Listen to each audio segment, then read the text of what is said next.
We got scammed on the Mercedes trade. What? Yes, we just recently took in a Mercedes-Benz on trade, and the next day, after the trade was done, I found out we got scammed.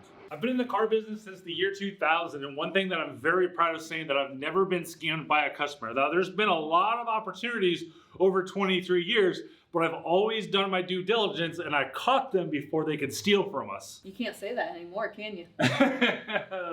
Maybe. We'll see. We'll see how this works out. So, you know some of these scams that I've caught over the years. We've put some up on the YouTube. Yeah, I think my favorite one's the truck one. Yeah, the guy that wanted to buy 2 trucks, and yeah. So, if you haven't watched that video, that was the one video that I had to actually turn off comments for 24 hours, or I turned off notifications on my phone for 24 hours, because the people were so brutal and so harsh against me, and they're like, haha, a car dealership got scammed, I don't feel bad. And like, some of the comments were so bad, and to this day, I've never shut off notifications on my phone so that I still wouldn't see comments. And I read every single comment, and I don't go back to that video and ever read comments because they've been so harsh and they made me cry and it hurt my feelings. I've had 2 people arrested in the 23 years that I've been in the car business. One was at Saturn for a person passing bad checks, and was right when I got into the car business. And there was kind of like a bolo faxed over to car dealers, right? This is the year 2001. It was faxed. Watch out for this person. And it was a picture on a fax machine. You can't see who they were. So I caught that person. She got arrested. And then like 3 or 4 years later, kind of the same scenario. Someone's bought a vehicle in Chicago. They came over to us, and they wanted to trade it in. But it was on a temp tag, and they had no title. And I learned from the guy on the internet. The internet was more prominent now, and I Googled him and found that this was the scammer. So we had him arrested as well. So those are the 2 people I've had arrested in the car business. And I don't think, maybe I should, I don't know, have this person arrested. Okay, it looks like you're up for a review on this file. Please hold a moment while I get you over to your specialist, okay? Okay, thank you. Is this for extended warranty? Yes. Hold on. We need extended warranty. On an R8. How appropriate. I was going to get ready to come back here and tell you that we got scammed on the Mercedes trade. To help you go ahead and get covered again. This is an English-speaking Yes. person. Normal accent. It's like 45,000. him and me.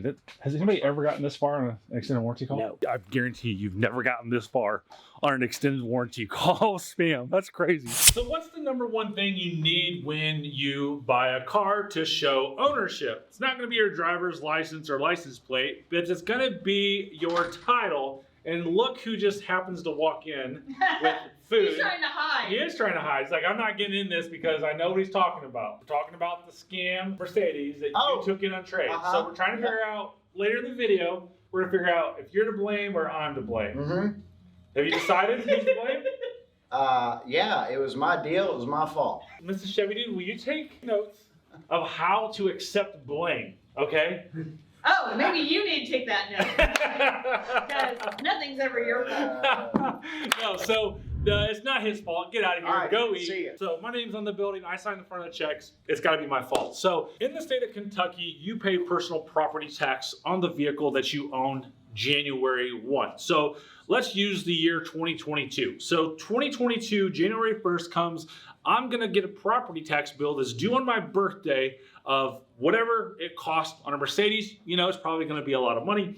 So you have to write the state of Kentucky a check for your taxes. So let's say that I sold that car sometime in 2021, presumably after January 2nd. Now what has to happen is that owner I sold the car to privately has to go to the BMV and retitle that into his name. If he chooses not to do that, I am on the hook as the previous owner of that car come January 1st of 2022 to have to pay personal property tax on. So what people do in the state of Kentucky, which is a scam, you are absolute scumbag if you do this, is they go into the clerk's office and they do what's called a junked title. This means that the title on that car is no longer valid. So now into me getting scammed is that this exact same scenario just happened here at the store. So it was a Saturday. customer had this Mercedes-Benz to take in on trade, and he forgot his title. He said that he spilled bourbon on his title and threw it away. Okay, that's kind of weird. Should have been a red flag. Hindsight's 2020. And I said, no problem. We can get a duplicate made. I had him sign the appropriate duplicate stuff. I went to the clerk's office, and lo and behold, the title is not in his name. And we also find out that the title has officially been junked. So now I have a Mercedes-Benz here that I cannot legally sell to anyone, any way, shape, or form at all, which means I am out of this car's value. And this would be the Mercedes right here, a 1998 E320. Now, luckily, I only put $500 into this car. Not a whole lot of money, but the issue comes in line that I can't legally sell this car. I can't sell it to you. I can't sell it to a junkyard. I can literally only sit here and keep this car on my property and sit here and sell it for parts. There's nothing good on this car. I mean, how many people out there are going to be having a 1998 E320 that they need parts on? I'm absolutely obliterated that I've screwed up this bad and have a car here now that I officially cannot sell. When I left Bachman Chevrolet back in November,